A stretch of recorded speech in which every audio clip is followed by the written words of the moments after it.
orúkọ tèmi ni ọmọọba Samuel Ọláwọyìn, olórí ọ̀dọ́ ti ìlú Así. Lónìí à ń fi ògo fún Ọlọ́run tó ní kẹ́mi wà láàyè fún olórí wa aṣíwájú wa nílùú Así tó padà sílé láyọ̀ àti àlàáfíà fún ìrìn àjò tán lọ.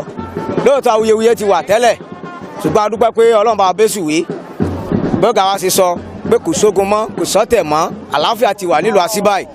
Ọ̀dọ́ àti àwọn àgbààgbà àti àwọn olóyè gbogbo á ti wà papọ̀, so kò sí wàhálà kankan mọ́. Inú wa ń dùn lónìí torí pé Ọlọ́run jẹ́ kí ogun wọ̀ lù wa. Ọmọdé ń yọ̀, àgbà ń yọ̀, àwọn olóyè náà ń bá wa yọ̀, à ń bọ̀ ọ̀gá náà yọ̀ fàlàáfíà tán gbà láàyè láti má jẹ́ kí ogun wọ ìlú wa. Dé ìyá fògo fún Ọlọ́run tó ní ká lójó ìláyọ̀ àti àlàáfíà. Ìlú Así ò ní bàjẹ́ lágbára Ọlọ́run. Àwọn olóyè náà wọn náà bọ́gà dúpẹ́ pé Ọlọ́run jẹ́ kógun wọ̀ lù lákòókò tiwọn. Láti àkókò yìí lọ àlàáfíà la máa gbé, kò sógun mọ́, kò sọ́tẹ̀ mọ́, gbogbo wà papọ̀ pẹ̀lú rẹ́pọ̀. Jésù Olúwa wa, àmín. Wọ́n gbé ẹ nínú ilé o. Ṣé o ti gbá wọn gbé ẹ nínú ilé?